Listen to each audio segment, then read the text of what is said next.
Hello children, I am Praveen Kant Shukla from Christchurch Convent Higher Secondary School Gadarwara, and I welcome you in our digital classes. I am here with my subject Business Studies for 12th Commerce. We are continue with our first unit, that is Management, Nature and Significance. And in my previous video I have taught you up to importance of management. Okay, so today we have another point to be discussed, and that is nature of management. Okay, means is a nature, a science, is a nature, an art, or a profession. Okay, so this is what our topic is for today. So as you can see in the screen, that I have written different points related to science and related to management. Okay, and I have made a comparison between these two, and at the end I have written the conclusion of the comparison. Okay, so as you can see that all the points are very similar, or they are near to be similar. Okay, like see the first, that is systematized body of knowledge. In management field you can also see that management is also a systematized body of knowledge, means whatever data we have in science and management, that is well defined and well arranged. Okay, if we talk about the principles, so in science it is based on continuous experiment, in management it is based on observation and scrutiny. Okay, so it doesn't make any difference here. The next principle, in science principles are exact and have universal acceptance, and here in management it has also the fundamental theories and concept which are applicable in real situation and everywhere. Okay, next one, that is in science it is a method which is based on scientific inquiry. If we talk about management, then management principles are developed after careful analysis and scrutiny and inquiry. So we can say that there are no any kind of major difference that we find till now. Okay, the next one, that is as it is in both the part, that is it establishes relationship between cause and their effects. Okay, the next one, it is based on verifiability of the principles. Principles are used practically with real situations of business. Okay, it means management functions or management principles are worked practically, okay, in the real time situation. Okay, if we talk about the result, so in science it has a predictable result, means what result should become that we get in the science functionality, and here also the results can be tested and verified. Okay, so in board letter I have written the conclusion of this discussion or this comparison, that management theories are based on scientific analysis and investigations, therefore the result of these principles are definite and predictable. Okay, student, I have taken this content from your book. Okay, so you must open your book when you watch the video. Okay, so this is all about I compared between management as science and management as science. The next one, that is nature of management. Again I have compared between these two. First, that is what is art, and then the comparison with the management. Okay. So look at the this side means what is art. Art is a practical knowledge. It must have some personal skills. It gives us a concrete result. It has constructive objectives, and it comes after a hard practice. Means you can be perfect through practice only. Okay. And now if we talk about the management part, then we will compare these two. And before comparing, just talk about the word art. Okay. So art is concerned with the application of knowledge and skills. Okay. If science is learned, then art is practiced. Means if science is to seek knowledge, then an art is to apply knowledge. Okay. So here means basically we can say that in art two things are very important, that is practical knowledge and personal skills. So if we talk about management, then in management also our managers are skillful, and they must have knowledge of management. Okay. So we can say that we find most of the features of art in the word management. Okay.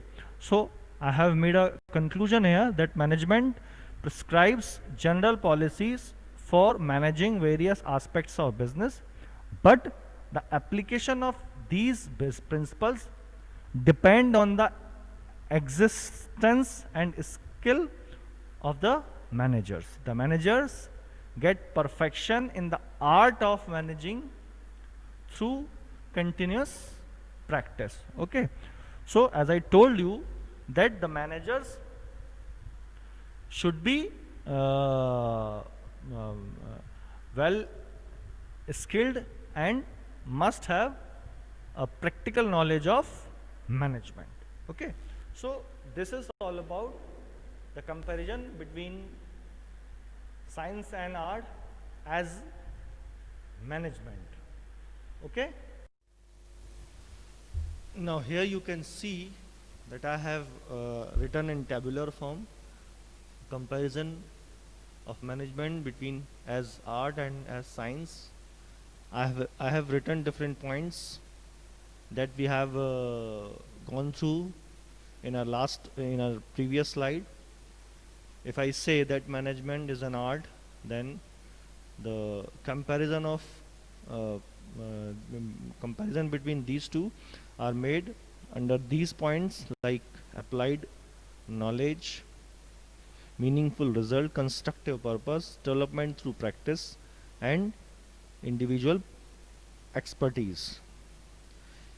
If I say that management is a science, then these points should come under this comparison, and these are universal application, facilitates research, cause and effects, and cause and effect relationship, principles for experiment. So these are the points which shows us about the comparison between comparison of management as art and as science. Okay. Now the next in this series we have that now we will try to understand, is profession a management? First I have written the meaning and the characteristics of profession.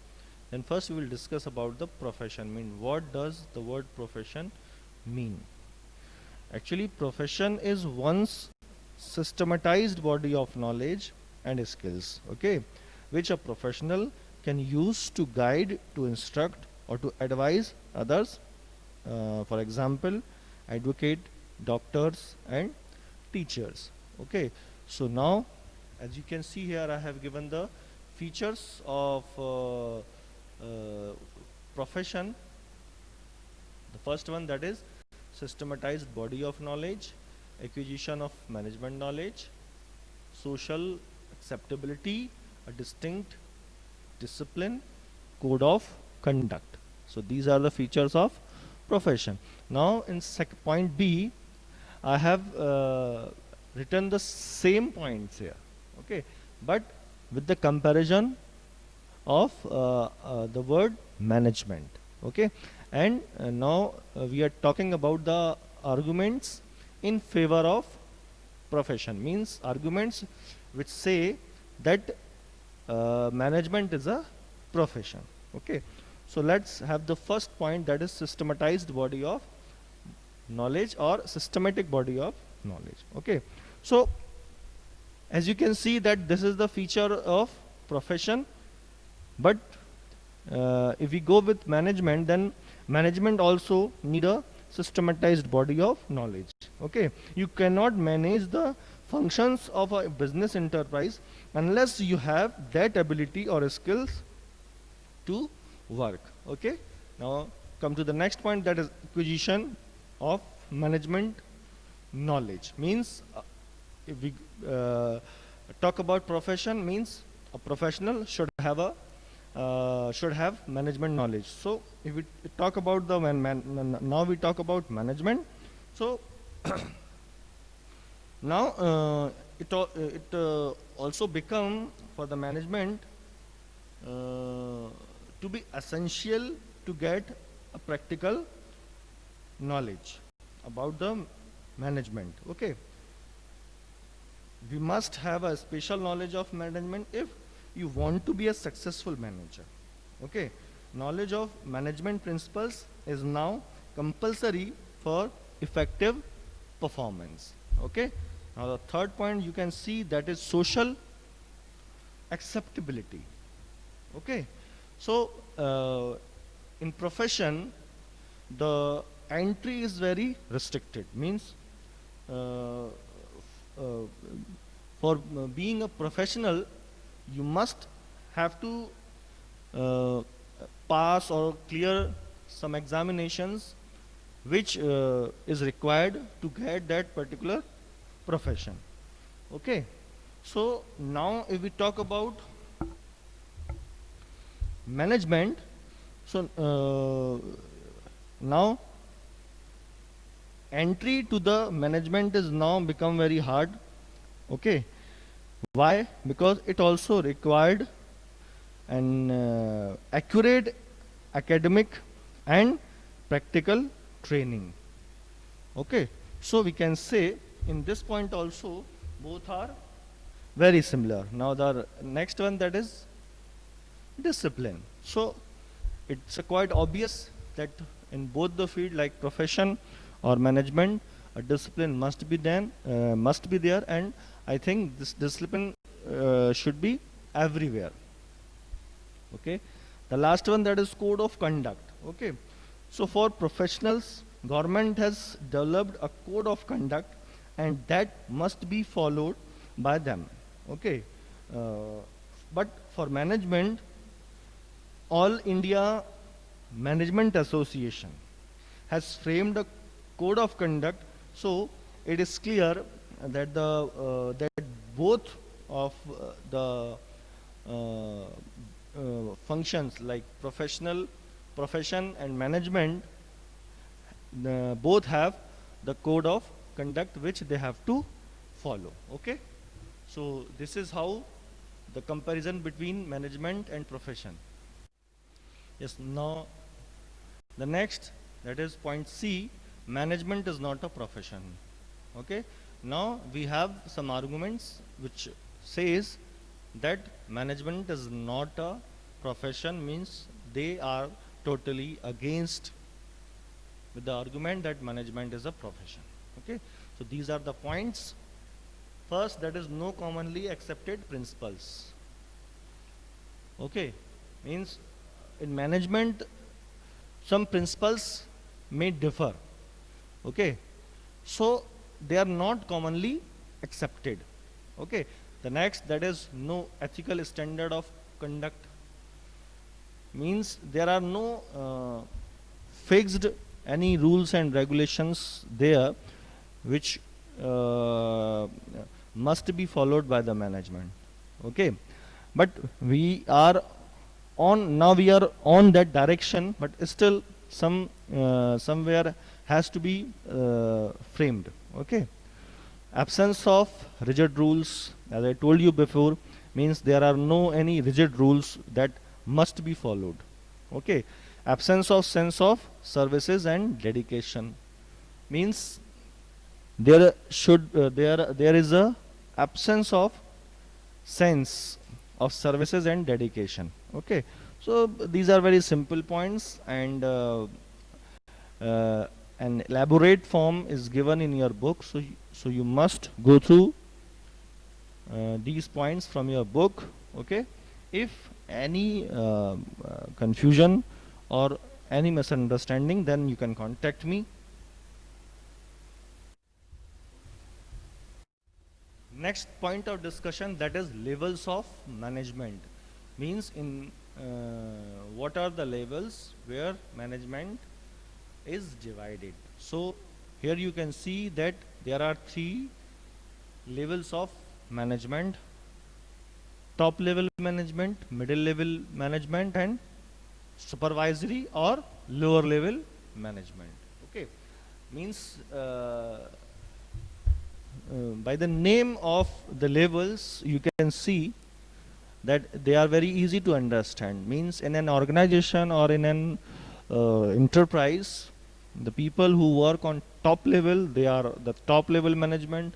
Those who work in middle level, they are middle level management, and those who work in the lower level, they are called supervisory or lower management. But who are they? What are their functions?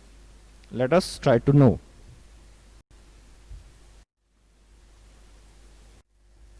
Now let's discuss about top level management.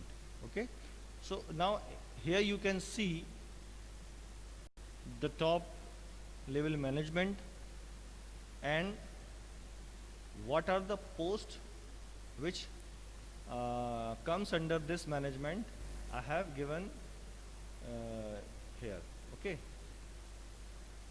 so see, first, board of directors and its chairman. Okay, chief executive officers, president, managing directors, general managers, senior executives, vice president, deputy general managers. So all these posts come under the top management. Okay, so you must learn it, because you may be asked that what are the posts which comes under the top level management. So you must learn all these posts also. Okay, now come to the functions of top management. Okay, first, that is to determine the objectives, means in what for to achieve what kind of goals or objectives the company should work out. Okay, next, that is to frame the policies. Okay, to frame the policies of different departments like production, marketing, personal, and financial. Okay, means what are their rules and regulations, on what norms they have to work. Okay, now to assemble the resources, means to arrange the resources like man, material, and machine. To set up the organizational framework. Okay, means here the top level management design or make a structure of the organization. Okay, that is called the framework of organization. Now the last one, that is to control the operation. Okay, now whatever plan and whatever objectives are set to be performed, that should be controlled, means all the operations going on in the industries or enterprise should be controlled by the top level management. Next we have that is middle level management. Okay, middle level management means senior officers of each department. Okay, here you can see that these are the different departments of an enterprises. So as I told you that middle level management are the are framed by the senior officers. So the senior officers of all these departments are from middle level management. Okay, so like purchase officer, personal officer, production officer, sales officer, and finance officers. Okay, so their main function is to communicate between top level and lower level. Okay, they are called the bridge between these two levels. Okay, whatever planning, objectives, and goals are designed and framed on the top level, they are easily conveyed to the lower level by middle level. Okay, so this is the important chain between rest two management levels. Okay, so now I have given the functions of the middle level management. This is the first, that is to explain and interpret the policies decision taken by the top level management, to issue orders and detailed instruction to supervisory management, to communicate the problems and suggestions of supervisory management. Means it doesn't mean that that middle level management has to pass the orders from top to lower, but if there is any problem and or suggestion for the supervisory management, that the same has to be conveyed by the middle level management to the top. Okay, to serve as a link between top and supervisory, as I told you before, to coordinate the activities of various units function within the same department. Okay, means they all are department, means there is a purchase department, personal department, production, sales, and finance department. Okay, so they have to coordinate between them also. Okay, to take departmental decisions, they are free to take decisions which related to their department. Okay, to guide and inspire lower management for efficient performance. Okay, to develop leaders for future by training and experience. So all these points are very easy, so you must go through this. Okay, this is very important topic.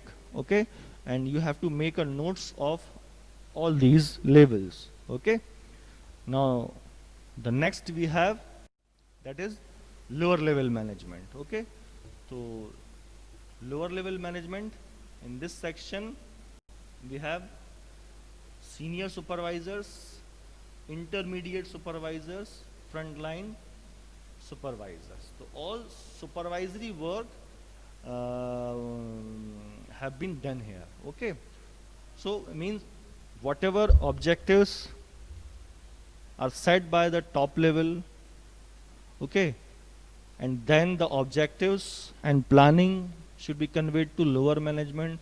Now this is time for the lower management to perform the same. Okay, let's have the functions of lower level management, that is to issue orders and instruction to the workers, to supervise and control the functioning of workers, to guide and direct the workers about the procedure of work. Okay, means the worker who is working in the enterprises, he doesn't know about the procedure. Okay, the procedure has been decided by the top level and conveyed by the middle level. Now it is responsibility for the lower management that convey the same procedure to the worker. so that efficient work should be done. Okay, to provide on the job training. Okay, means if there is a need for any worker that he or she should get a proper training, then it is a provision to provide the same training to that worker, to solve the problems of the workers, to communicate unsolved problems and difficulties of worker to the middle level management. Okay, means lower management also works as a bridge between the workers and middle level management. Okay, means whatever problems and difficulties are there with the workers, they are conveyed through lower level management. The next one, to advise middle level management about the work environment. See, the actual work environment is in the factory. Okay, means whatever decided, means virtually, that comes in action inside the factory and by the workers. Okay, so they know, actually the workers know the actual work environment. So sometimes they want to convey some advice to middle level management, so by the lower management they can convey the same, to maintain discipline among workers, to maintain cordial relationship with workers, to make arrangement for necessary material classified and assign job to the workers. So these are the main functions. As I told you that you have to make a note of all these functions and the management positions that I have told you. Now the next we have, that is functions of management.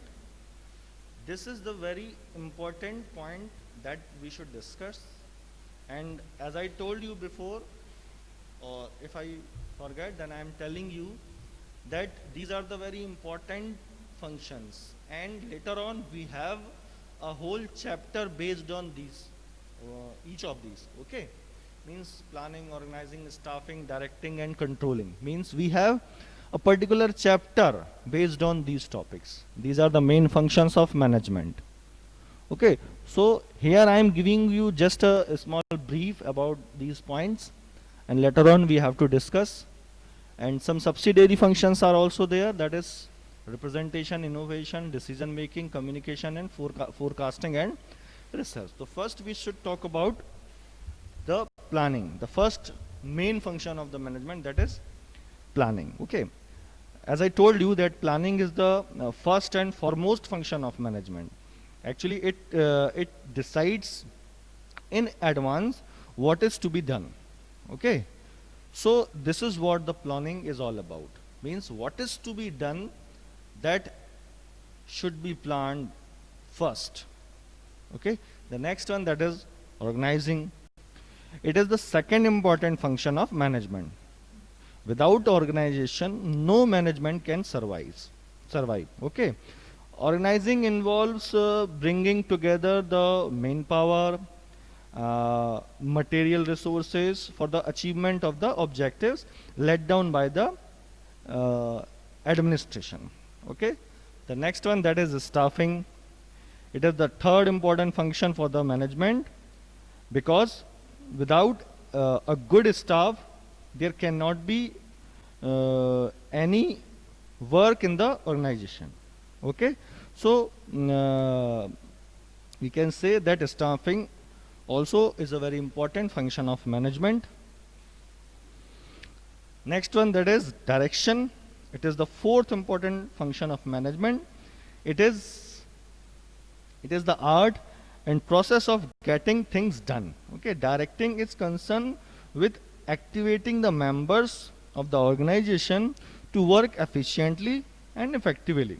Okay, so this is what the directing is all about. The next one, that is controlling.